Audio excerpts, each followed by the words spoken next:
people. Yeah. I don't know, Keith's been elected to so many boards now that I'm not too sure where it fits in with council meeting schedule. Thank you.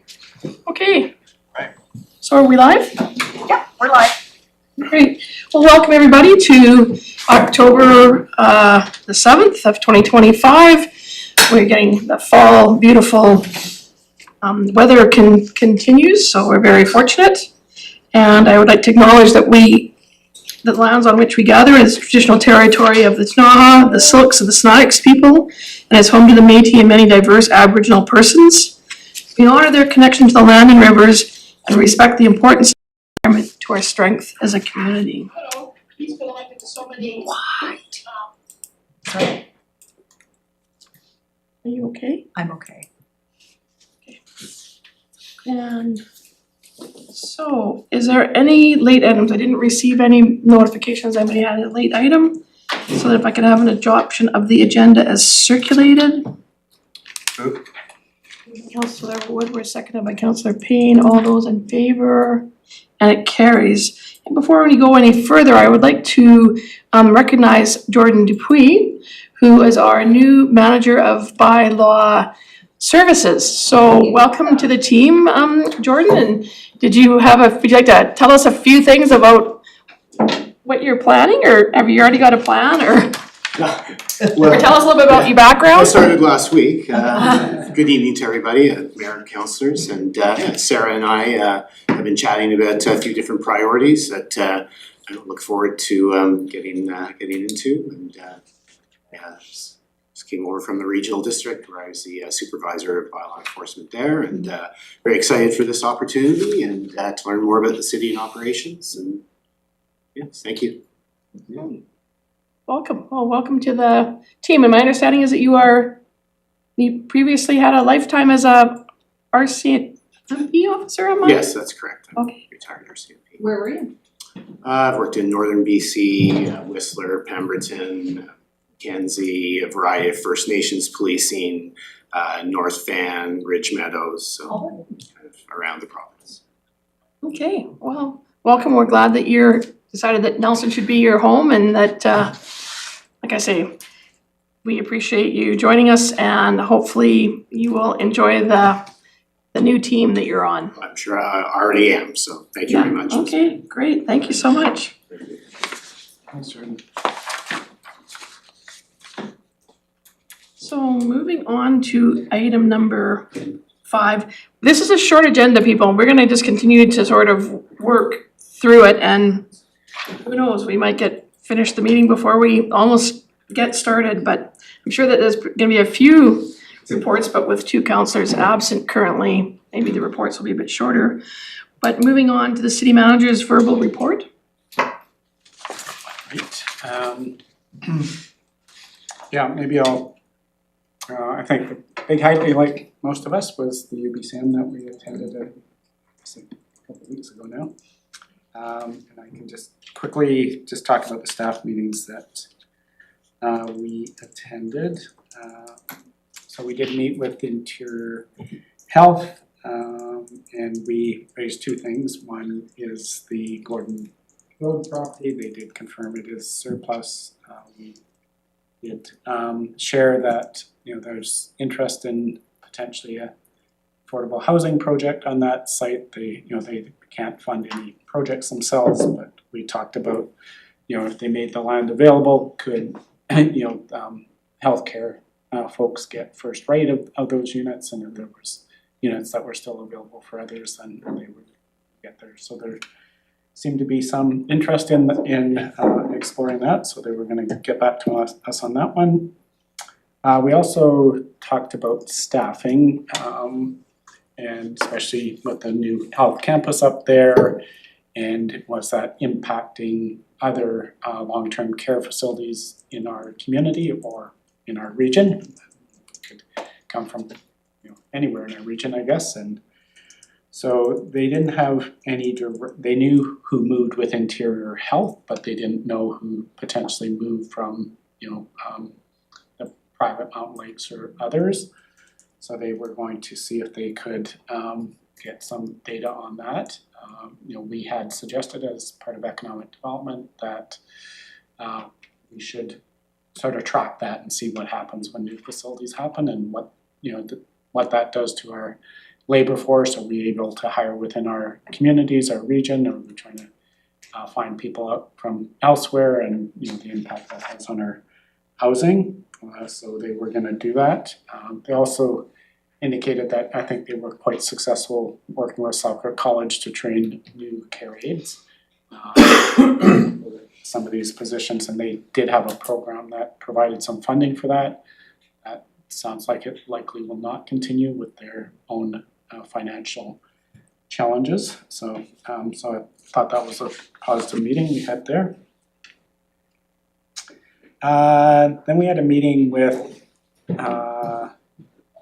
Jobs and Economic Growth, a staff member there from the Mass Timber Department, I guess.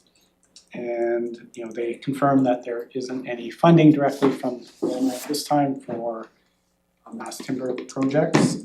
We identified that a potential is the new fire hall we're trying to build, so we're actively exploring that being a mass timber building, and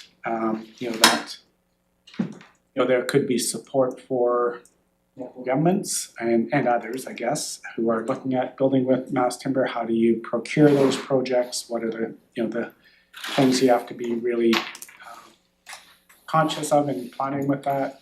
Certainly some of the early research that we've done identifies that you need your mass timber supplier in at the front end during the design stage, not at once a design has been done and you're tendering it, because at that stage it's too late for them to make those changes. So we floated, could they find money that we could build out a toolkit that others could use to when they're considering mass timber. How do you procure? When should people be involved? Who kind of contractors, etc., are experienced in that type of design? So they seem to be open to that, and thought that I forget, somebody might have money for that. I think the forestry research part of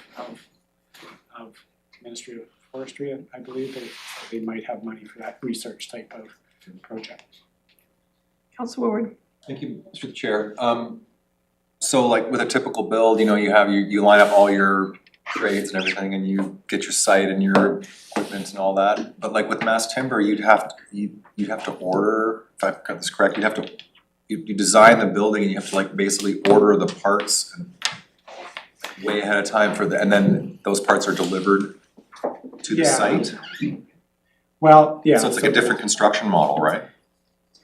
I think the biggest difference is when you get a typical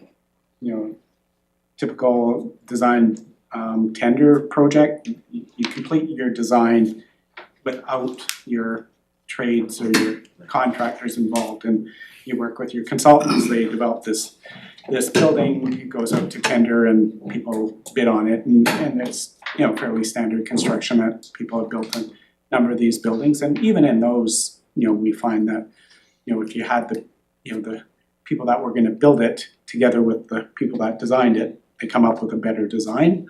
And it sounds like on mass timber that's critical that you have those, because you're dealing with fixed size timbers, etc., or lambs, etc. So they can build them to, if you build it that fits the way they manufacture this thing, because then you're way more efficient. Whereas you're trying to customize, if you're trying to customize everything after the fact, and they're trying to fit your box, make sure you're building the box together so that all those considerations are developed in the design. Thank you. I guess the experience has been, from the research that we've done, is the places that have wanted to build with mass timber, they've gone out with that traditional, as city manager mentioned, design, tender, build process. So you get someone to design it, and it goes to tender, and then that constructors come in and then they try adjusting that initial design to fit the requirements of the mass timber. And that's where the result of the project ends up being quite a bit more expensive, because you're almost having to redesign complete portions of the building. And so what we understand from that, and what was sort of proposed at the meetings, was that maybe this is an opportunity where through our project, we could really highlight the different procurement methods. So maybe not design, tender, build, maybe, design, build, or, different permutations of that. But the point being that, you design with the mass timber supplier at the outset, so the whole design is actually prepared for mass timber. And so that's one of the things that, obviously raises, okay, well, how do you get around that with the procurement rules that we have, right? So that's one of the things that we raised with the ministry to say, hey, there's a big push for mass timber, but currently the way that, a lot of the procurement rules work, they're been traditionally employed. That's very difficult to do, keeping it at sort of the same cost as a traditional build. So it's that sort of, the relationship between the tendering and procurement process, the design, and then the actual product that you're using. So how does that all sort of sequence together appropriately? How do you follow all the rules? And that was where the proposal to the ministry was, hey, why don't we work together to figure out a sort of roadmap that then we could give out to any other municipality looking to build with mass timber. Cool, So that's great, thank you. Great. Then we met with Environment and Parks, and we are, as council knows, we're going through the liquid waste management process, and we also have a grant application in to replace the wastewater force main that goes from Nelson out to the treatment plant out at Broman. And we just wanted to, the strategic priority fund, which is what we've applied under, they want to see shovel-ready projects. They don't want to see ones that are going to be built in 2 or 3 or 4 years. So we just wanted to make sure that they knew the urgency of the replacement of the force main, that Nelson doesn't have really any viable alternative sites than the one we have. So even though we haven't formally finished that process, that we didn't want them to get in the way of that grant application going forward. So we just asked them to just make sure that they were aware of that, and they were gonna check to make sure that that UBCM through their process isn't going to phone somebody there and be saying, oh, well, they're not even through their liquid waste management plan, they're nowhere near ready to replace that force main. So so they understood that, and we're again they weren't aware that check actually happened, so they were gonna make sure if that happened that they had the right information.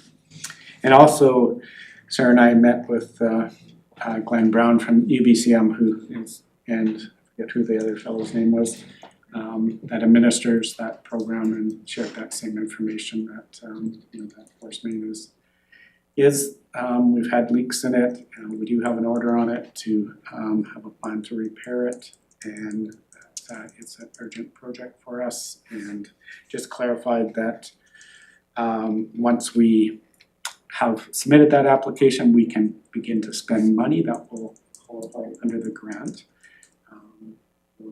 What we're asking for the grant and the budget for it is, is a design that's really not going to impact it, because we're not really, it's quite a bit higher than the grant. The grant's about 7 million. We're estimating about almost 12 million for the replacement. However, we just wanted to make sure that they were aware of how important this project is to us and the urgency to get it replaced. Speaking to that, maybe I'll turn it over to our GM to just give an update on we've been having leaks on that force main again, just in the last few days, I guess. Yeah, thanks. You will have received some information in your emails, and a media release went out. laying out what's happened in sort of the last 5 days. So late last week, we were looking at the numbers. Basically, the way the force main's monitored is, we look at how much wastewater is going into the force main and how much is coming out at the other end. And then if there's a delta there or something missing, then we know that we likely have a leak. So we identified that late last week, and so we knew that we had a leak. We pursued that. That process involves a couple of different angles to take. The first one that we did was to get a remote operated submarine vehicle to go along the line and cover that off, and ultimately had to bring in divers, which we would have to do to repair it anyways. But the divers were able to actually locate, we're having troubles locating the leak with the ROV, the remote operated vehicle. And ultimately the divers came in and found it was actually underneath the pipe. So it was, sort of embedded in silt, and so it was much more difficult to find. We were able to get to the leak. It was in a very challenging spot because the force main is held down by large sort of concrete saddle anchors, if you could imagine, a big U-shaped horseshoe thing that goes over top of it. And so it was right underneath that clamp, or anchor, where we needed to place the clamp. So the process was we then had to bring a barge in from up on the main lake to come down to be able to lift that anchor, shimmy it down a meter or two to allow us to place the clamp, which is a sort of foot wide steel collar that goes around it and then gets bolted down. And so that was good. We fixed the leak, and that was on the weekend. Unfortunately, as soon as we fixed that leak, things were good for a very short amount of time, and then we noticed that we were losing again. So we have another leak that we're currently looking for. Now, one of the great challenges we're really great at identifying when we have a leak, and we have processes to ensure that we're reporting and testing the water downstream, et cetera. But the real challenge is getting divers in, commercial divers. So as you can imagine, anyone who runs a business and has a bunch of employees, they want to make sure that those employees are always making money for the business and they aren't paying people to just sit around. So the challenge is to find divers that are able to come and dive the line, and of course they have their work that's all lined up that they've booked up for the season. So that's one of the big challenges that we have. So we've identified the leak yesterday afternoon, and we've been working with the providers to get the ROV will be in the water tomorrow to swim the line again. That's the first thing that we can get in, so we'll have a look, try and identify it there, and then we're working to secure divers that will be able to come and place another clamp on it or another collar on that leak location. So all of this really highlights, how critical it is that, we replace the force main. This is something that we're planning to do with or without the grant funding. As City Manager mentioned, it's not a insignificant cost. The force main was installed in the 70s. And so, we didn't anticipate getting this many leaks this early in its lifetime. We think there's has to do, and I've explained this before, but just as a reminder, all the leaks seem to be coming just downstream of the field welds. So when the pipe went in, it was welded together in the field, and that weld bead on the inside created a little bump, which just allows for a bit of a back eddy behind it, where we imagine pebbles and things like that are just churning and chewing away at the material of the pipe there, and then so we end up with all these sort of loony or toony sized holes in there.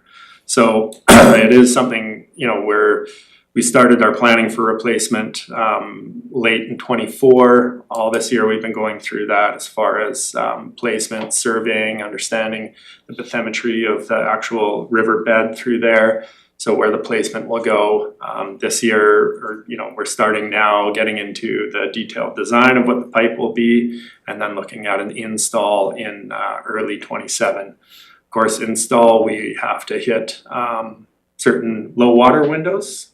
So, the sequencing of the actual build and install of the pipe will be critical, because if we find ourselves outside of those windows and have to get into something like dewatering, that's a very large cost that is, can still be very challenging create challenging conditions, even if we are dewatering and spending that extra money, so. Sorry, what's dewatering? So if the water, we wanna hit, April 1 is the low water around here, so starting January, February, we'll wanna get in there and start installing, get the install completed by April 1. If we find ourselves outside of that window, water comes up quite quickly after April 1st, then we might be in a situation where we have to figure out how to dewater the areas that we're actually connecting the pipe to. Like, Cofferdams and pumping water out of there to be able to actually work in a dry environment or close to dry environment, so. So yes, it's important that council knows that this is, top priority, for our organization to get this replaced. Regardless of whether we get grant funding, obviously $7 million contribution from the Strategic Priorities Fund would be, very helpful, especially given all the other work that's required on our system, so. That's where we are. I'd love to say that once, we get this leak located and repaired, that it'll be the last time, but we have to imagine that it's gonna happen. It seems to only happen at certain times of the year, so we're trying to investigate that a little bit more. Either in the spring or in the fall, it doesn't happen throughout the summer. So yeah, and it doesn't, it's been dry. It's not like we've had big rainstorms that have caused greater volume through there that might have, punched a hole in here. So it's a bit of a head scratcher, and we're working hard to try and understand what could be, resulting in these leaks coming during only a couple of months a year. So we'll continue to look in that. It's important to note through all of this that we regularly do testing downstream of the plant based on our license. And when we have a leak, we ramp that testing up. We're testing every couple of days now. All of the results so far we've maintained within the parameters that are stated, so there's no risk to residents for this. But it's certainly, we take it at highest priority to get it repaired. Councilor Wood. Thank you. I'm wondering, obviously this is a very complicated build, but I'm wondering, like, from beginning, because the old pipe will have to continue to operate, and then we're putting in the new pipe, and then at some point you make a big switch. Yep. And I'm wondering what length of time for the build until the switch, from beginning of the start and then switching to the new pipe. Like, are we talking a year build or 6 months or? And as we get into design, we'll narrow that window down. Probably what's more important to focus on is that relatively short window of low water that we have to hit. So that'll really be the target. Now, the pipe that we use now is gonna be a lot easier. There's not a lot of field welding because we're gonna use, essentially plastic pipe. So it all fits together a lot quicker and easier. The sort of technicalities, we always hear about projects sort of taking longer to develop or build. Oftentimes those are facilities that have a lot more Sorry, Rick. a lot more complexity to them. Like, ultimately, at the end of the day, we're laying a single pipeline down at the bottom of the river. Yes, there's some stuff figuring out how to anchor it, make sure it's in the right spot, et cetera, but the complexity of the whole thing isn't nearly as complex as, say, developing a large, multi-story building or something like that, where you have all these sort of different challenges with materials coming in, or things getting held up, or trades having challenges there. So the goal really will be to hit that window, but we won't know that until our design is further along in the process, and that's something that we're starting on. Like I said, we spent the last year working on all of the sort of paperwork, doing the survey of, the bottom, understanding where the current one is, trying to figure out alignment, making sure that we have all the approvals for, the statutory rights of way through the river, et cetera, et cetera. So all of those processes take a while, and that's why we launched into those right away, because we knew, we gotta get on this, so. Thank you. Yeah. All right, the next meeting we had was with Citizen Services around their plans on the tenants in this building. They did confirm that at this time they're gonna move in the majority of the tenants from this building to the pink building. So we've basically, I think they have 3-year leases now. Yeah, they had, I have to check the dates on it, but they did have some options to, Yeah. a certain notice period to be able to, Right, to be able to exit terminate the those building, yeah. So anyway, we basically talked about how do we, work together to best utilize both buildings to not incur unnecessary costs on either side. So if you move people, there's certainly leasehold improvements that are quite expensive to do. So do we, library was an example. If the police outgrows, which they are, outgrowing their space, library has to move, could we maybe move library into the Pink building and leave the tenants here and not incur double leasehold improvement costs, where we would move these guys out, renovate this space, and they would move their people over there and renovate their space. They could save those renovation costs by leaving them in place, and we'd only incur one renovation cost. So we started those preliminary discussions. They're quite interested in working together with that, and we later met with the minister, and she also supported doing that. So we're gonna do our facilities workshop and look at priorities that we have challenges across all our facilities. I think the newest one is 50+ years old, so we have all old facilities that need some significant investment. So whether that comes together or not, we just wanted to make sure that they were aware that we were, council was doing some work on facilities and setting priorities, and if there's opportunity that we'd like to work together, and they committed to that.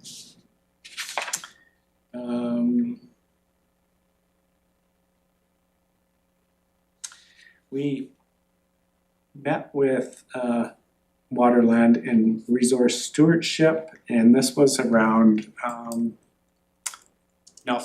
primarily Nelson Hydro's statutory right-of-ways up around their power poles, primarily out in the rural area. When that infrastructure was built, in some cases 100 years ago, the documentation and the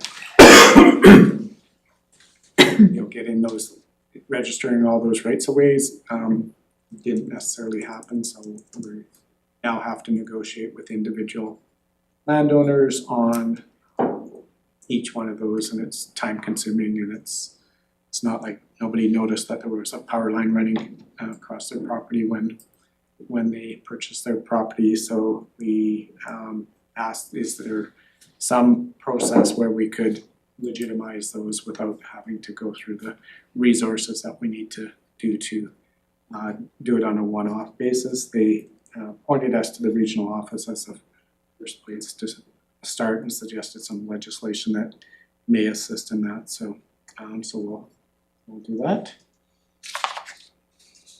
Councillor Page has a question. Yes.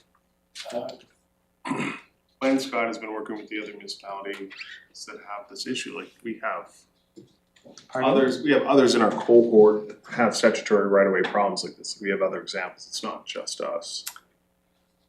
No, like we do have some in the city proper. There's some aerial trespasses into private I'll property. rephrase, like when we're petitioning the provincial government, Yeah. do we have other local governments with utilities in similar situations? Not the same, because they don't serve the rural area, they only serve within the city, their cities. Okay, for the electrical generation. Yeah. There's other utilities. Yeah, it's not as much of a problem, but we will reach out to others. I'd love to assemble a cohort Yeah, and say no, for there's sure. 3 local governments across these Yeah. utilities that. And we've had some preliminary discussion with Fortis, because Fortis has the same issue, and asked, how does BC Hydro manage? So they have their own act, which he thought they might have more authorities than we do. So anyway, we need to, you're right, we need to do other research. We need to see if there's, this wouldn't be just a Nelson Hydro issue. Definitely Fortis has the same challenges. They've been working through those, and you know, they have even some bigger challenges on their gas side of it. So anyway, yes, good point that we are trying to collaborate with others and raise this as a more of a holistic fix, not just a Nelson Hydro fix. Research, got it. The Selkirk College land, so we met with folks from the new infrastructure ministry. Just for people's recollection, the province formed a infrastructure ministry to really primarily manage their own projects. So they brought in the people that used to be in different ministries, the capital side of health and the capital side of post-secondary education and the capital side of K-12. So they're all in that one ministry now.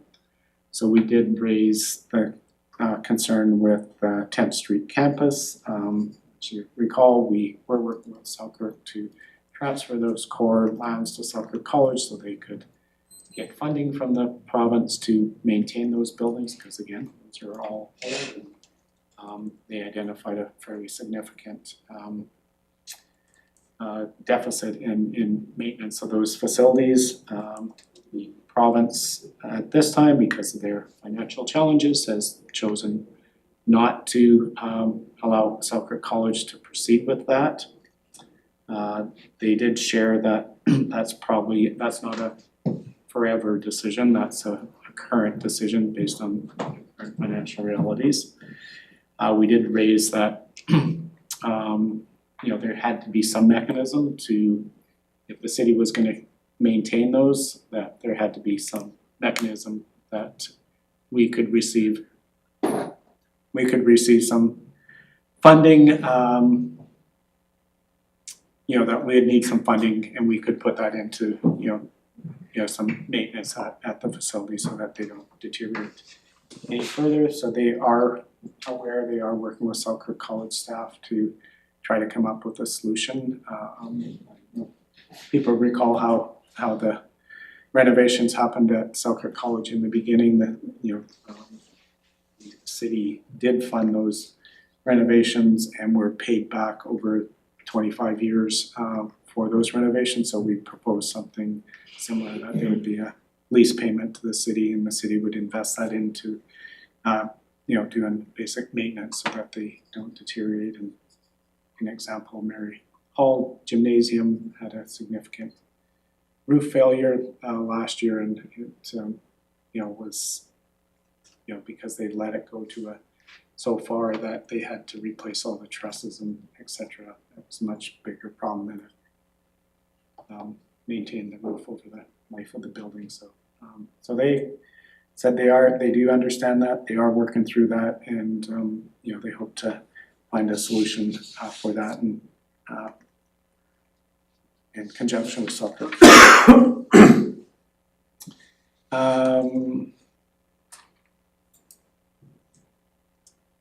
I was not at this meeting of Public Safety and Solicitor General. The topics we had was the repeat and prolific offenders,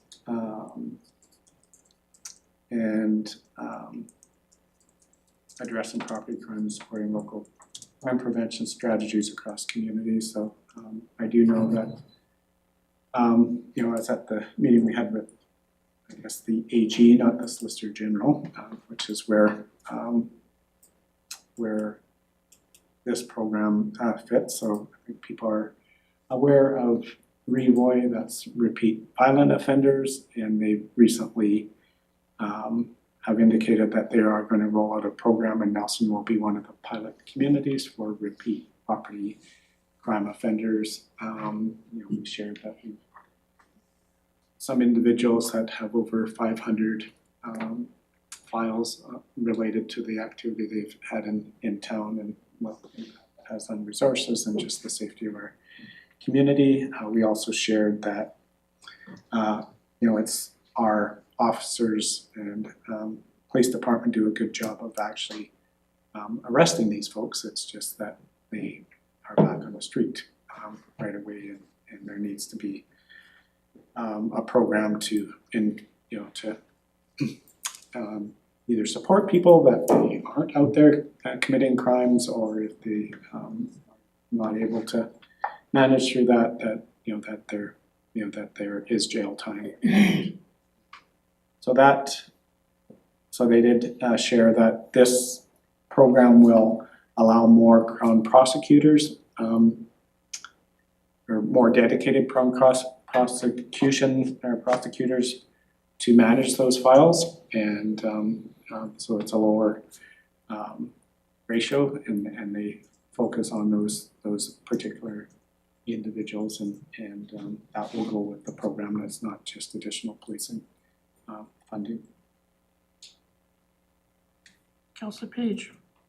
So when we say pilot, is, just so I'm clear, that would be how we would be in a pilot, is we would be allocated additional Crown prosecutors to work through caseload? Like how does I think, we participate in a pilot yeah, so it'll go, treat crime differently? yeah, so there'll be additional funding for police to, to have more resources to Focus on those. focus on all those prolific offenders.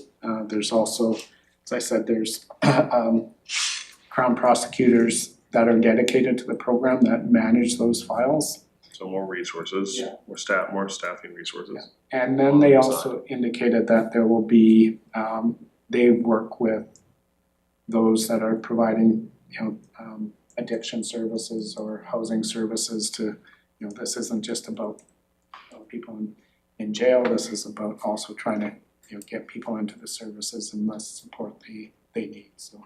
They weren't clear on, Case follow-up, okay. yeah, they weren't clear on the funding, is there funding that goes to those, those providers to help manage these more challenging folks, because as we know, the folks that we're dealing with have failed in terms of the, those providers have, basically not been able to provide, haven't been successful with these folks, and they've been banned from, many of those facilities, so it's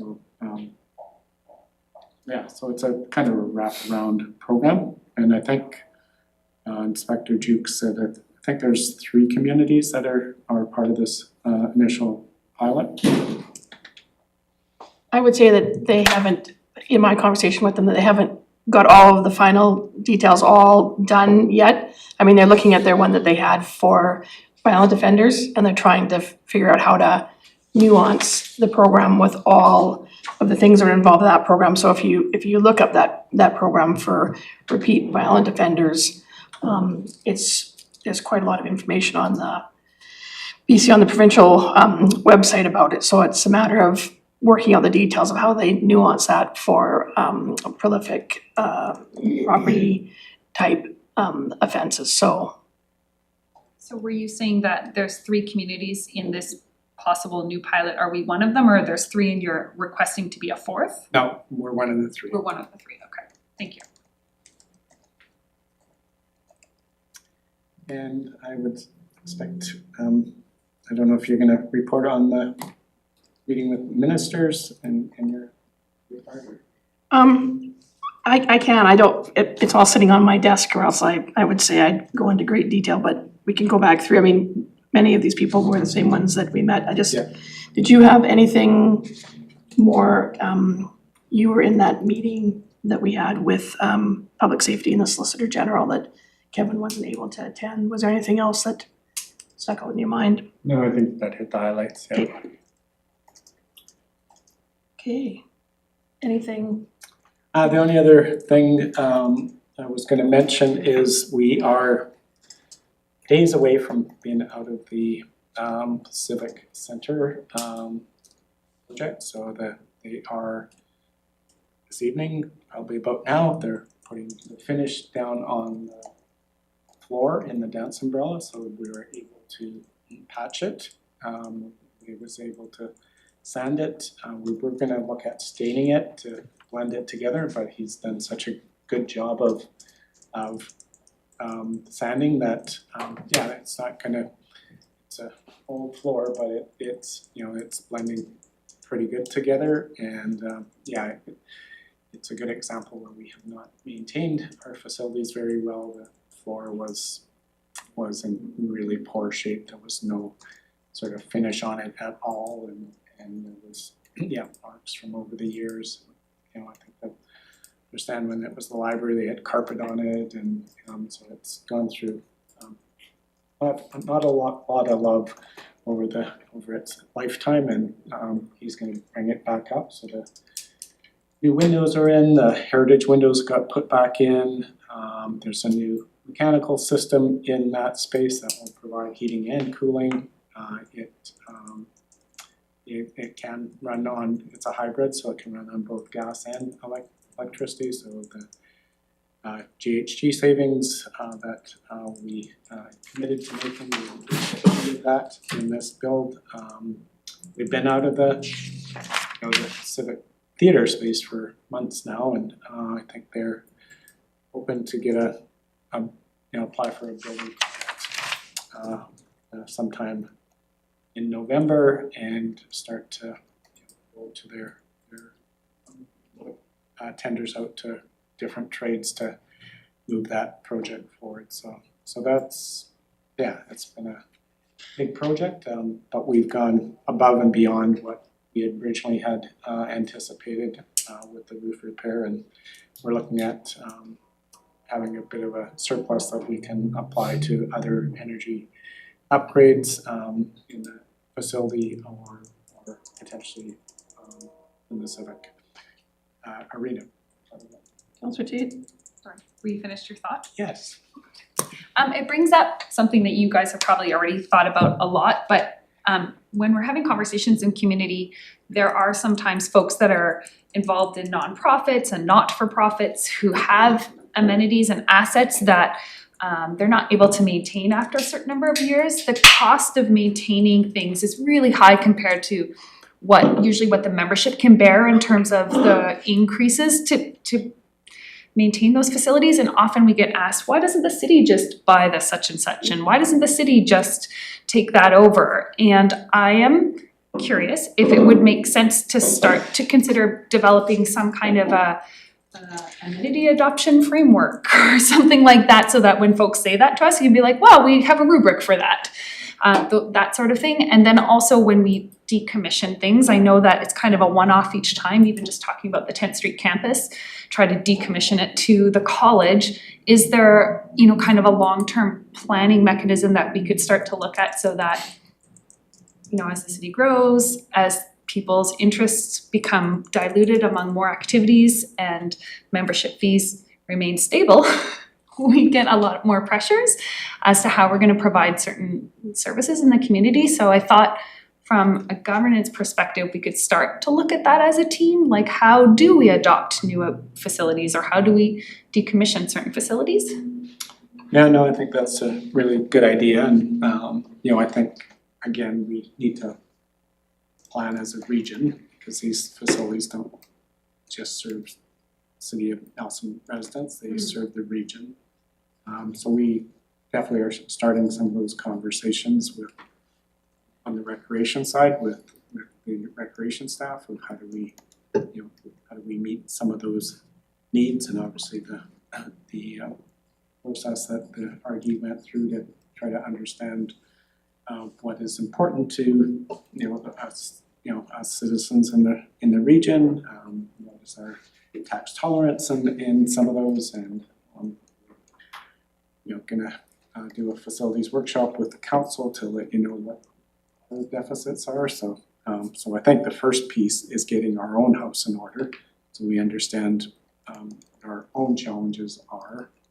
I think on the rec side, there's certainly identified who else is providing recreation services, and I agree. I think we need to better understand that and better understand the risk of it, because Mary Hall's a good example of, that provides the majority of court space, indoor court space for our region.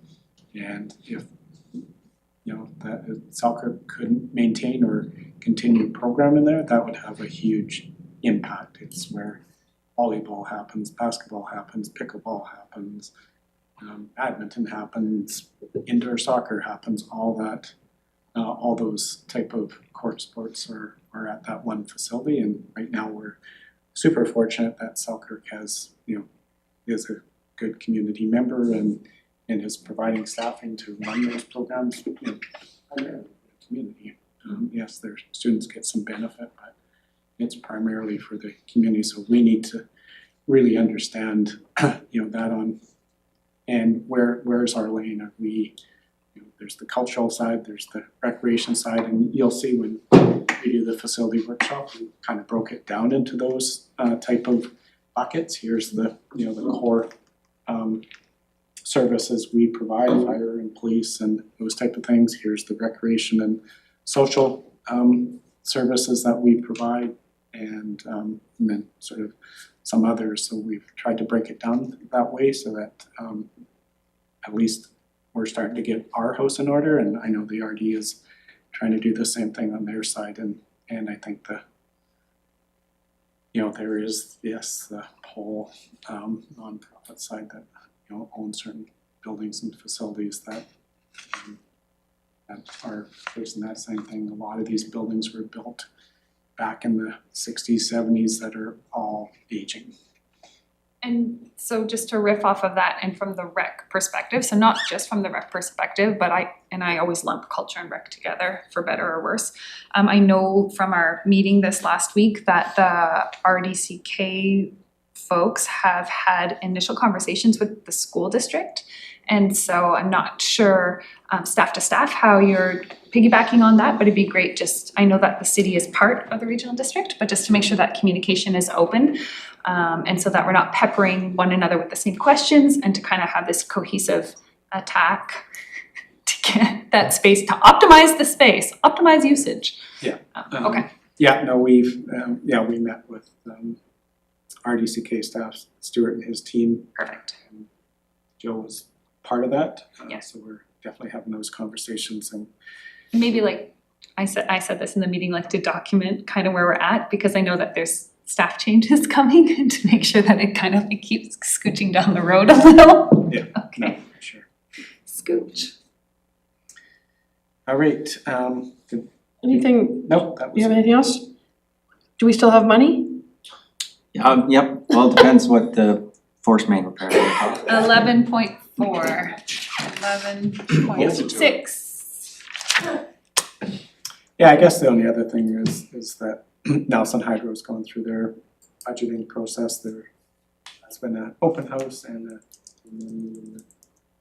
with council, and we need to file the rural rate application by the end of October. So that's and I know there's a feedback process out there for people to comment. I think we have another budget meeting planned for next Friday, I think, for hydro, more detail on capital. Yeah, 24th. Yep. And Mr. Johnson? Sure, yeah, given the light agenda, it's a nice opportunity to kind of provide an update on a few things. So first I'll start with Anderson Creek, just a bit of an update on what's happened since the last time we met there. So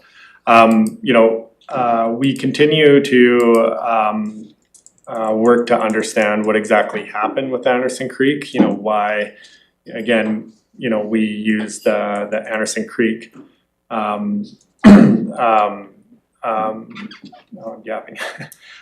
we drew from Anderson Creek when we did our critical repairs up at the 5 Mile Weir, and when we did that, we're still trying to understand why, even though we bypassed quite a bit of water past our intake, so there was still water in Anderson and it ran down to sort of 8th Street, why it went dry between 8th and Gordon. So as staff, we continue to work on that with consultants, including doing a fish survey in that, which we haven't gotten results back from.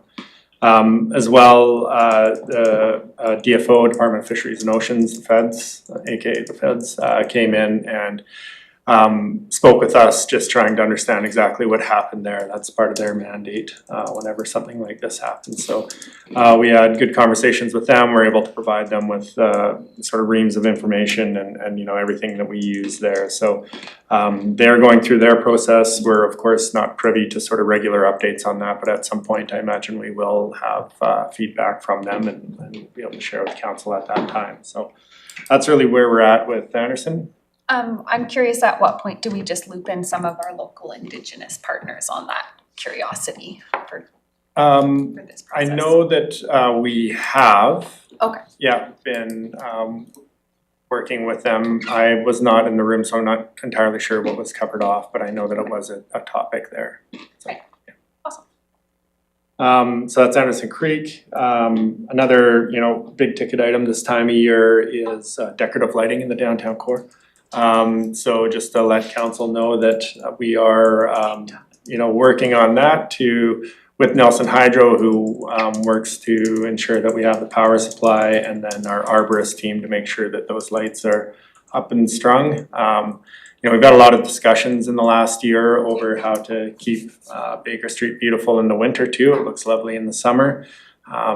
You know, oftentimes it's lovely in the winter when there's snow, but if we have a drier winter or a milder winter, there might be quite a bit less snow there. So we're exploring other ideas of how we can sort of improve that space. Obviously, we can't be planting plants, but are there other things that we can do in our planters to keep the downtown core attractive? Because I think as most would agree, wintertime when it used to get kind of sleepy around here, and you know, there were a couple of pubs that were sort of the center of attention. Now Nelson's a lot busier throughout the year and throughout the winter, and keeping Baker Street as our sort of commercial core attractive is top priority. So starting with the decorative lights, we're still exploring other opportunities there. And then just some update on some of the programs coming out of our climate group. So a couple good things, a bit of an update on our urban forestry project that we've been doing, grant funded project to have a GIS student. So we're expecting an updated layer soon, looking at canopy inventory and boulevard management for our trees. So really trying to get a good handle on what we have there and have that information reflected in a GIS layer, which will be really helpful for planning purposes and management purposes. So looking forward to getting that in.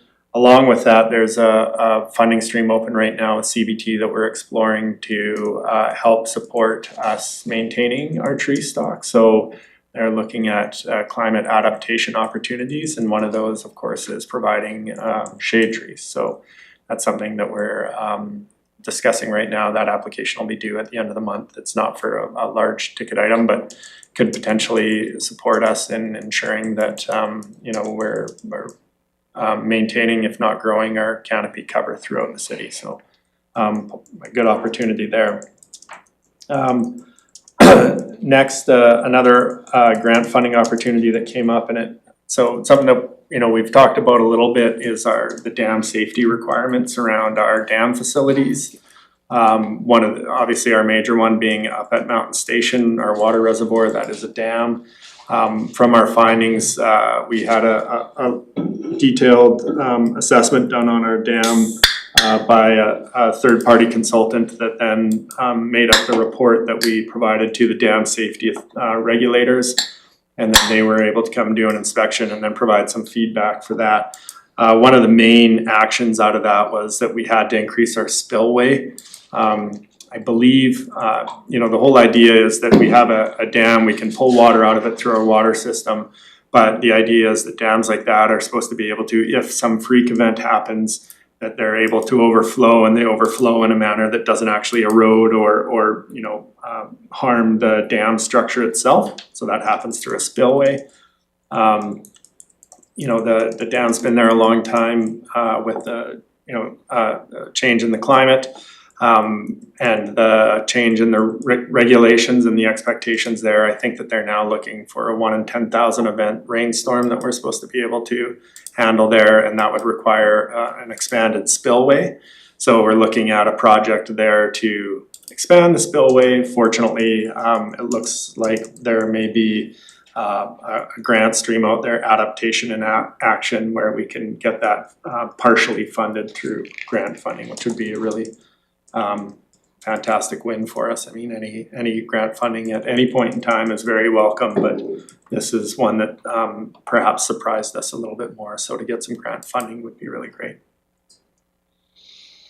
Councilor Ward? Is there spillover at our reservoir at any point, or does it all go through the plant? There is, and I'm sorry, I don't know this probably as well as I could. There is a small little creek that runs out of there. Typically, there's never any spillover using the spillway itself. Yeah, I'm just like, as our reservoir fills, were we using Yes. all of that going through? Yes, and we can also throttle what we bring in from our other sources. So when we built the Anderson Creek Booster Station, that brings in Fell and Anderson, which are one at that point. And they all come into a source control building as well as Celis. And so that's where we throttle how much we take out of there. So if, during freshet, we have, all of the systems have a lot of capacity there, and we end up throttling what comes into our reservoir based on things like total suspended solids and things like that that'll actually impede our water treatment abilities. So it's actually, a pretty resilient system in that, Anderson and Fell and 5 Mile and Celis all sort of melt at different times. And when you get that really big melt runoff, that's when you'll see more particulate matter getting mobilized into the stream, and that's what creates the total suspended solids, which creates a couple issues. One is chlorine, it chews up more chlorine. Another one is our UV gets less penetration to actually be through it. So then we'll just throttle that system back and essentially turn it off and pull from the others. All that is to say is we have our source control building that is able to manage what's coming into the reservoir, so it's not just like this unfiltered charge coming in. We can actually manipulate what's going on there. So just as a supplemental, Mayor? Yes. So the spillway would be, let's say, a huge rain event that would overcome that throttle system and end up in our reservoir that would need a spillway. Yeah, ultimately it's looking at, we have one small creek there, and I could know this better. But there's one small creek that kind of comes in unfiltered that we easily use that. If that experience that 1 in 10,000 year event, which is 0.0001% chance of it ever happening, right? That's where this modeling showed that we would need to then spill over, and we just need to make sure that the spillway is large enough such that it won't, and it's engineered such that when it spills over, it doesn't actually start eroding the toe of the dam because it's an earthen dam. So yeah, there's improvements required there. That was the main finding of that, so. Thank you. Carrie, yeah, so No, I did have a question. okay. Councilor Page? Because of the water component to that coming in, like a lot of what happens around natural assets is trying to create sponginess within those water systems. Are we only looking at hard infrastructure in terms of a spillway that allows for the overfilling, or are we also capable of looking upstream in ways to mitigate inflows during a large event in such a way that maybe there isn't as much hard infrastructure going into solving the problem, but more natural assets that help make that whole area, that whole piece of infrastructure resilient and spongy, as I understand it, when we're trying to design urban infrastructure with water? Yeah, it's a great question, and I think that there's been a lot, even recently, there's been a number of talks on the idea of watersheds and keeping them functioning with basically the most effective way is to have a functioning ecosystem in your watershed, because then it can actually take on the water. It doesn't all get piped straight into the stream all at the same time. It's getting soaked up by trees or into the ground, et cetera, et cetera. So really, maintaining, so all of that area up there is not our property, right? There's private lands up there, there's crown land. So, I think be continued attention to any plans for development up there, i.e. logging, to ensure that, we continue to have a functioning ecosystem up there that can actually sort of take its portion of any extreme rain events like this. Now, if we have a storm of that size, it's not as though it hits outside of our city and then we don't get impacted at all. With a storm of that size, we would be facing major issues throughout our city because it's just such an incredibly large storm that, we do have to, be able to bypass water through town. And, this town pre-development was, like any mountainside, it's got stream after stream going down through any little geographic drainage. So, the short answer is, and we manage upstream through trying to, have influence on what the development is up there and how it, our ecosystem or the, ecosystem that impacts our city is maintained. I guess my question is how do we formalize or use this as an opportunity to formalize some of our understandings of how we implement natural infrastructure like that, nature-based solutions in that regard? Like, how do we evaluate that there's some changes? How do we understand that we can work with the regional district or not, or the province or not, to set up different standards for that piece because it's flowing into our water system? Like, where do we take this ephemeral concept of a nature-based solution, natural infrastructure, and implement something so we truly understand what we're trying to achieve in terms of the restrictions we would envision to make that less of a risk factor once it hits the actual treatment plant? I think in like all that water's coming through pipelines to that reservoir, right? 5 Mile is diverted into the reservoir, Anderson Creek is diverted into the reservoir, so there's no natural creek running into the reservoir per se, so it's in the watershed that you would have to be looking at that. And we're looking at replacing the 5 Mile pipeline, so I assume that planning could be done as part of that. I think we're realistically more at risk of drought than we are of having a 1 in 10,000 year rain event that's going to overflow that dam. So I think we need to be,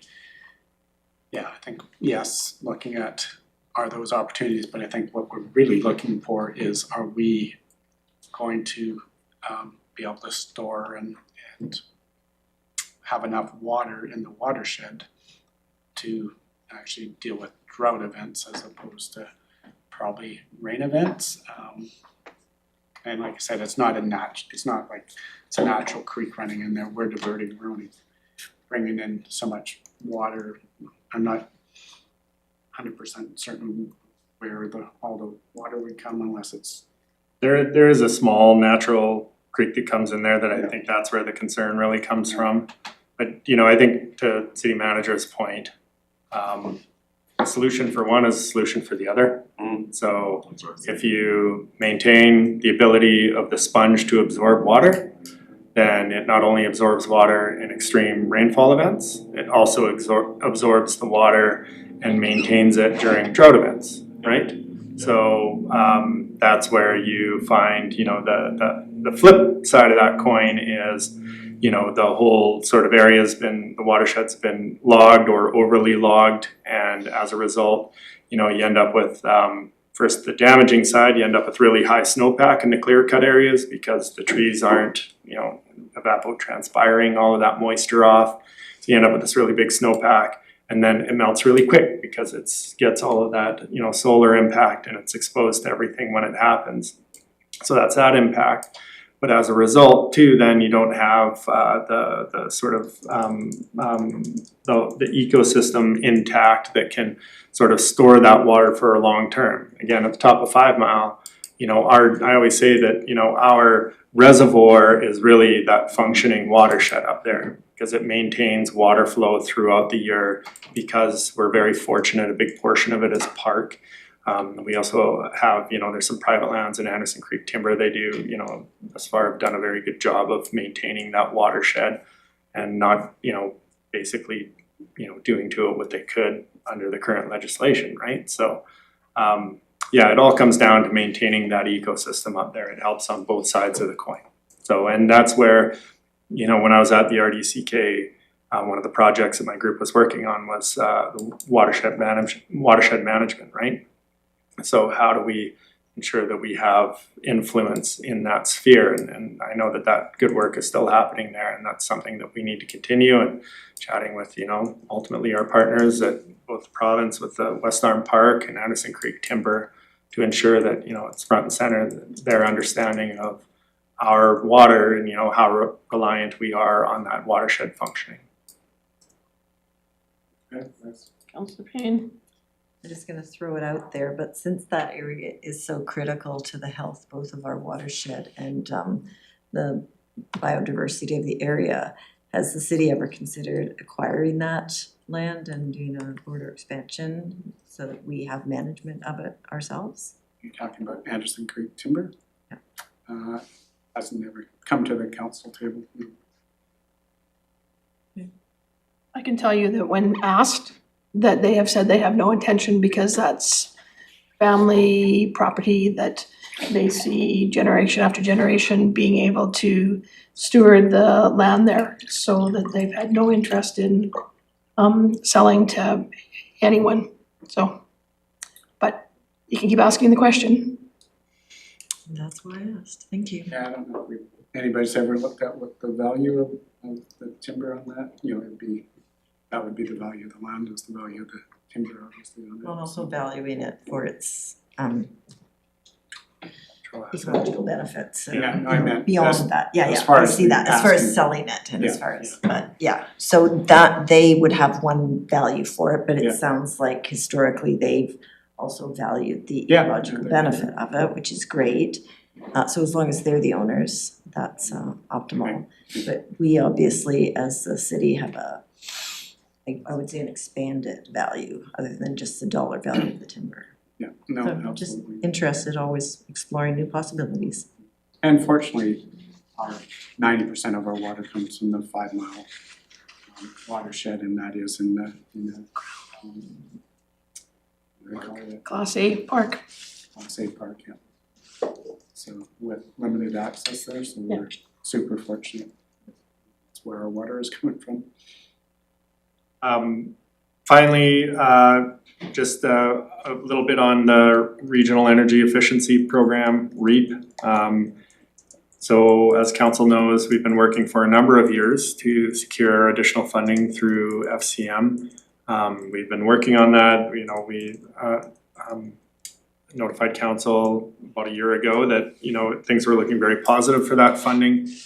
We're still working through the process, but from a tangible sort of outcome perspective, just to know that the team is looking at a soft launch of a sort of new marketing program to be starting late this year into December as a soft launch, and then a larger launch into the new year. And that's really to reflect the change in the program, which, you know, the changes in the program have resulted from the changes in the provincial and federal funding around that. So, and just trying to make sure that everybody has an understanding of what the program is, and then really trying to push that out there and make sure that we get as many people signed up as possible. So all to say, watch for a soft launch of our new program that will be announced toward the end of the year. And that's it. Okay. Councillor Payne has a question. I'm sure there's a better name than this, but the boat box is still empty. Any news? Yeah, so the that has been with the museum since June, and it's, as I understand it, they're having some challenges resourcing the actual move. You know, it's something that we had tried to work with them to get it in there in June, and they weren't able to resource it at that time, and are still seem to be having some challenges on that front. As far as the building itself, it's performing as designed. We worked through that year to ensure that it worked in all temperatures and stayed within the parameters. And I'm happy to report that, you know, as far as those consultants that were on that project, that had committed to designing us a building that would perform within certain parameters, held to their word and, worked for an additional year at no additional cost to ensure that that performed well. So, obviously challenging project, but we've gotten it past the finish line and, kudos to the design team for sticking around and really investing in that community project as well. So it's sitting with NMAG to get the boat in there. And we're happy to help however we can. So when you say resource it, finding the money to pay for the No, I'm not aware that that's the issue. As I said, we had everything lined up in June and there was just some challenges over there that they weren't able to overcome, and I understand that they're still trying to manage that.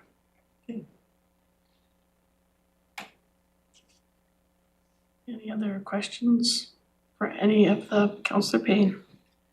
I attended the West Kootenai Transit meeting last week, and there was discussion about the benches at the transit exchange. Should we talk about that now, or is that we're gonna discuss it later? I had, Oh, you have that in your, okay, report, but we can talk about it now. yeah, whatever. Report, somebody, go right ahead. Well, there's, the Question? question though will be for staff. Okay. But the context might be helpful. Yeah? I don't know, do you want, should we? Sure, I mean, staff are finished but now it's council report time, so. Okay, so I'll go first then, and then we can maybe have it quick.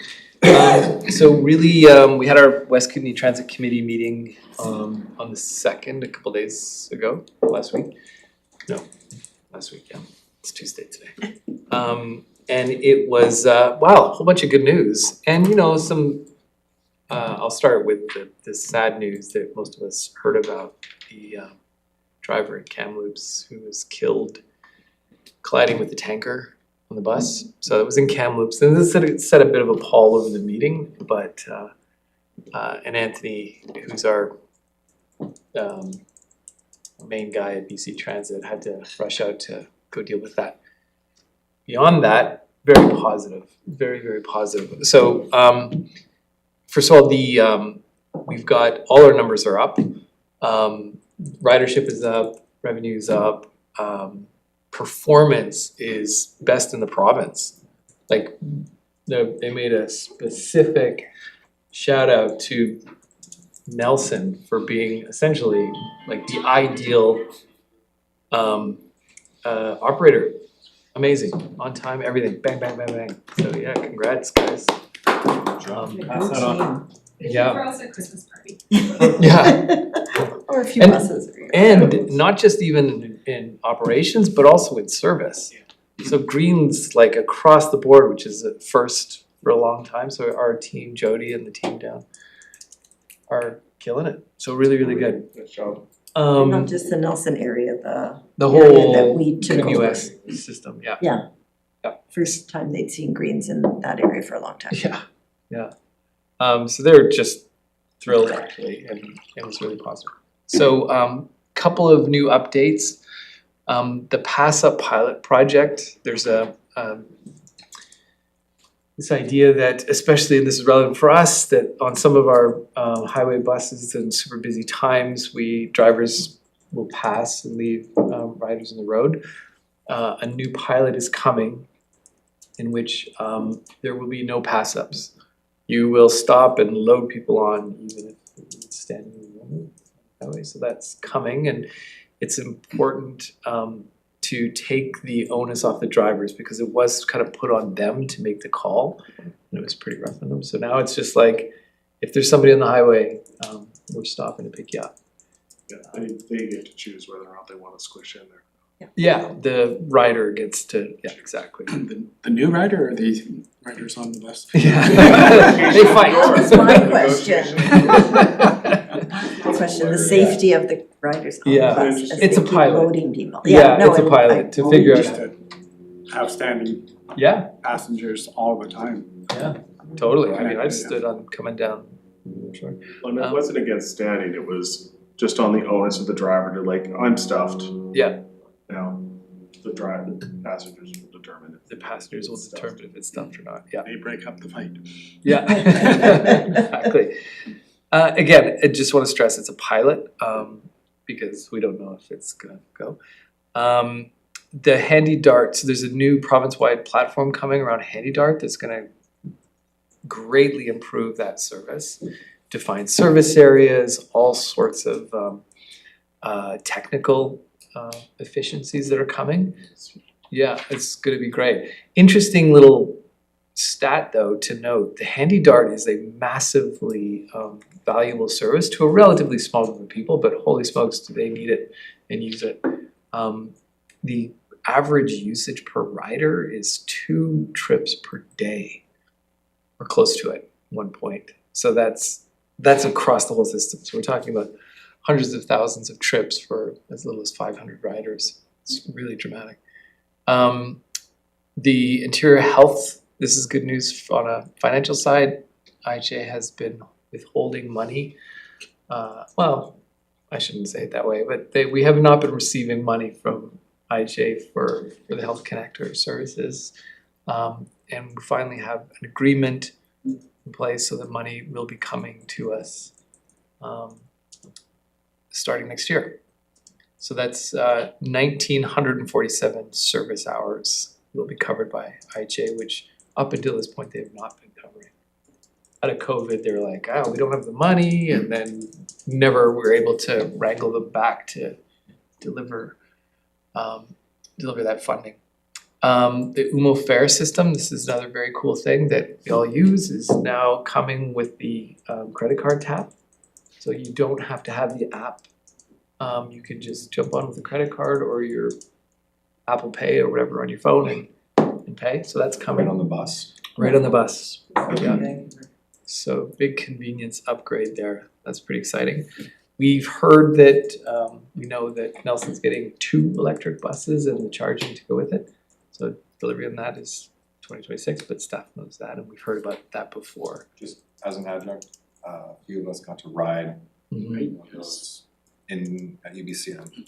It's amazing. Super nice. Super And smooth. what makes it so exciting for Nelson is the hills, and that the diesel is gonna be like gone. It's gonna be nice quiet buses roaming around our uphill, so that's awesome, exciting. And even inside the bus is a lot quieter. Yeah, inside the it's buses very is a quiet. better experience, yeah. They're gonna have to figure out how to make all the attachments quieter in the bus. Notice everything creaky. Yeah. That's the noise. Yeah. There's the medium duty buses for staff. You probably heard this, are being phased out. We can no longer get them. BC Transit was the only purchaser of medium duty buses, so we're going to big buses or small buses. So that's coming. You know that. Yeah, I think we switched out some of ours so we could get some larger ones. Is it the ARP packs or whatever? Yeah, Right in yeah. the rural area? Yeah. Well, yeah, I'm not sure about the rural side, right? No. The Lake West side. Yeah. Well, essentially, BC Transit is essentially the only purchaser of these buses. The vicinity sized buses, I guess. I don't know what It's a small city buses. side, so there, you got the small ones that are like with the seat belts and so those are the small buses. And then the big buses, we all know the big buses. The medium ones kind of look like the big buses, but they're smaller. Right, yeah. Those ones are gone. Okay. They're out. And it's BC, it's just simply because the manufacturer is no longer producing them.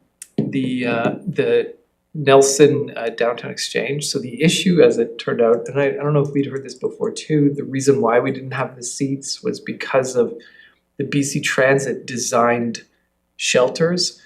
The way it had to, basically the way they were designed, they pushed onto this sidewalk too much away from the building and didn't leave enough room for city plows to plow the sidewalk. And so the only way to square that circle was to have those stand-up benches. It was not intentional. There was no desire to punish homeless people or anything like that. It was just simply to make the plows fit, given the Space. the things that BC Transit built. So we raised it again with BC Transit, like, come on, is there a way to deal with this? And I can't remember who brought it up, but Is it Briar Albano about the stack? No, it wasn't, oh, it was Briar. Yes, exactly. Exactly. So, the idea was, can we get a local manufacturer to come up with folding seats that might do it? Yeah. And Briar, VP over at Selkirk, recommended AVP. AVP. No, not the VP, AVP. That's not permitted. Recommended that maybe the stack could design and build, manufacture folding seats for us. BC Transit was like, hey, that sounds pretty good. And we're obviously beneficiaries if that can happen, so. Yeah, and maybe just to provide, one of the constraints of that location was the amount of space between essentially the pink building Yeah. and the street there, right? So there was only so much room to allow for the buses to park on either side and have enough lane room to travel such that they can make the turns and everything. And, you know, they squeezed the sidewalk and made the sidewalk as wide as possible. And still, there's a couple of challenges with that from the traditional shelters, is they would stick out too far. One of the things is you have to make sure that you have enough room for like a wheelchair or something to get through and other people to pass. So it's not just like single lane all of a sudden, right? The other one, of course, is to be able to run our sidewalk plows through there. Because, you know, the idea being that, yeah, okay, we could go and hand bomb it and shovel it, but that takes longer. It's more challenging to get around to. Whereas a sidewalk plow, that's a priority. You're going to have a better service of keeping that sidewalk clear with a sidewalk plow, and it'll be kept more clear in better conditions. The thinking at the time, and this is from BC Transit with what they work, is, well, there are the benches on the south side. You now have an easier access for the crosswalk to get across. If you have a longer wait or longer exchange, then you can just go over to the south side and there are the benches there. Now, one of the things that, you know, we had, and I think it's the number 10 that went out from Baker Street in Ward, parked on Baker there, right out in front of Scotiabank and Ripping Giraffe, and you know, was there for how many years, and there's not a bench at all there, right? And people would just sort of lean up against that, you know, the lower part of the buildings and stuff. So yeah, it was by no means intentional, it's supposed to be hostile architecture or anything like that. It's about making that location work. And my understanding from BC Transit is they have this littered throughout the province, right? Where you just have certain constraints and you have to work with what you have. Ultimately, our built environment is pretty much established. We run into this in a number of situations with transit, to the point that, you know, they were talking about, well, we need to make it this much smaller so that, you know, because we never cross a yellow line when we turn. And I was like, I get that in a bigger city, but in a small city like ours, you guys, like the bus drivers are crossing yellow lines as they swing out into the lane, you know, regularly, and people get that and they drive slow around that, right? So you have to, you know, the intent was to give the best option that we had at the time, and that was the option that BC Transit came up with. Since then, we've been in touch with them when we heard this to look at these like fold up seats, right, that spring up when they're not in use, and then you can put them down. Now that would take talking with the province to bolt it onto their building and the masonry and what would need to be reinforced along there. But that's something that we've asked them to look into, and great idea about the stack. We'll pass that on as an opportunity there. Sorry, I'm not understanding bolting it onto the building. Well, that was It wouldn't be where the benches are. Why wouldn't it be where the current benches are in the shelter? Like I did hear something at the meeting about we could put benches further down where there's no shelter, so you get the choice to either lean against something or sit outside in the elements. Yeah, and so where would they be bolted onto? That was the initial conversation, was could they be bolted onto the wall of because the pink building has that sort of causeway up higher. Yeah. To back it right up against there, right, and bolt something on there so that we aren't using as much room. That did not fly when we looked into that. So now with the idea of a spring up, we just have to make sure that when that's down, is there still enough room for people to get by effectively? So that would be the challenge, but ultimately. It sounded from Baron that there would be enough room, but it was the plow for permanent. Certainly the plow, the plow is a thing that we said, look, we need to be able to get by to maintain a level of service appropriate with the transit exchange. Or, you know, snow-free, ice-free. Yeah. So anyways, we're looking into it and trying to find solutions there. And if we can get Stack to do it, it'd be great. Sabine? So yeah, I'm just trying to envision this from the point of accessibility. So for the number of times the sidewalk plow has to go by and the number of months that snow is there, we've made the decision for all of the rest of that time that individuals who need the benches, Wheelchair too. wheelchairs, strollers, You would be able to I'll get say seniors, through in a anyone wheelchair. with any sort of physical That's about disability. moving on the issue is sidewalk. it's not just the It's moving plow. on the sidewalk. Moving It was on a the sidewalk combination of things. as well, is I think what Councillor Yeah. Page is referring to. Wheelchairs on the sidewalk, it wasn't just the plow, it was a combination of things. The plow was kind of maybe the tipping point. So I guess my main question is, was it BC Transit accessibility team that said that was okay? Or was our accessibility team involved in that? Or where was the, accessible conversation around that? Because the other thing I thought I remembered and I couldn't find was that there was going to be a center a cross. crosswalk, a zebra in the center. Yeah. So that you could get back and forth in a timely way. And that hasn't been implemented either. So I just feel that the accessible requiring community hasn't been adequately consulted in this One situation. So One of the- so it's BC Hydro's, or BC BC Transit's Transit, design. okay. It was Yes. their project, it was their Yeah, design. that's what I'm trying to understand. We contributed our knowledge of the area, but it wasn't our accessibility. We rely on BC Transit to do all that work. We have our own requirements around what they can do to our streets, et cetera, and I think they tried to fit all of that in and, as I think I heard, was it's not just people using transit. If you're on a wheelchair trying to get down the sidewalk, you need to be able to get down the sidewalk and can a stroller pass a wheelchair going down the sidewalk? Can we have two strollers on the sidewalk and still have benches that fit out? I think that was part of what I heard was the considerations, so that's limiting as well. We need so much room for that to happen on the free sidewalk. We can't have benches into that area, so now someone can't get down this sidewalk. So I don't know if Yeah. they've managed to sort of make that all work now. And The good news is they're working on it. Yeah. This has been iterative and they're trying to continually improve the situation, so. so I think all those considerations and Yeah. they're trying to figure something. They're trying to figure Yeah. something out, Yeah. for sure. The And- last, oh, I just wanted to comment on the crosswalk, as I do recall, and I'm sure we all remembered seeing it, there was the mid-block crosswalk that went from side to side. And I believe over time, with considerations and redesigns, that was eliminated to allow appropriate loading for, because we had number of concerns from the businesses in that area about where their trucks are gonna load, and however, and the bus can't be parked on the crosswalk. And so to make sure to facilitate access for loading zones and egress and other things on that road, that crosswalk was removed due to the concerns that were raised about the design. So that was feedback that came from businesses in the area in regards to that crosswalk being removed because a bus can't park on top of the crosswalk.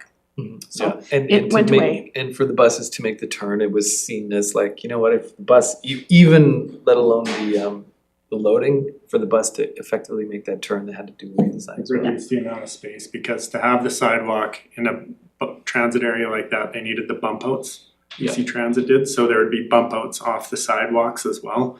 And for the buses to be able to actually get in there and get tight, they needed a bunch more room. The last two things are, we heard from Briar about, unfortunately, domestic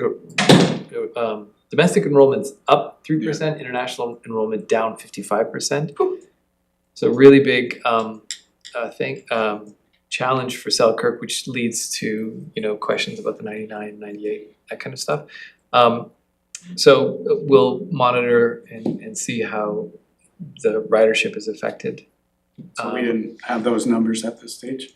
Obviously, we're just into September. Yeah, well, Briar said 55%. No, Oh, I you mean meant on the transit bus? No, we buses. don't have that yet. Yeah. That's to come. They're gonna report back. The final thing was the UPass program. We did, West Kootenai Transit gave conditional approval for a 30-day program in which it's 30 days. It's a UPass for the whole semester, but the cost would be the equivalent of a 30-day adult pass. So you get basically 7 months for the price of 1 month. Conditional in that it has to be approved by Selkirk College Student Council and then the 3 partners of the West Kootenai Transit Committee, including us. So we'll have to vote on whether, and if anybody says no, it fails, so. So did they look at what the revenue impact is to? The model said that they would result in an increase in revenue. As long as it doesn't add another bus. Bus then- or anything like that, yeah. That's their warning, be careful what you ask for, is if it drives additional buses, then Do we then go and get local government consent now and get, so that it's just on the student union for a yea or nay versus getting the student union to Yeah. negotiate something that Yeah, we should, they're kind of like, is it a yea or nay? I feel like maybe we go first as local government and say, yeah, we would do this. yeah, I think that'll get referred from West Kootenai Transit Committee through BC Transit to each of us. Yeah, soon. It makes sense to do it sooner than, I'm just wondering how you de-risk, yeah. take the uncertainties out. You mean, so If one of us, if government voted no, then you wouldn't have to bother the students. it wouldn't have to bother the students. So I do think we go first, Yeah. would make sense. I assume that's what we would do because I don't think student council would probably vote until the I just, spring, I guess. maybe just something to take back and Like it's contemplate. far out. If there's a, It's next year. UPass would be next year. great. No, I might have got that, I might have got that wrong. Okay, That's it. so here, I was concerned about whether or not we'd have the whole meeting done before 6 o'clock, but we haven't. So if I could have a motion to adjourn for dinner. Moved by Councillor Woodward, seconded by Councillor Lockenberg. All those in favor, and that carries.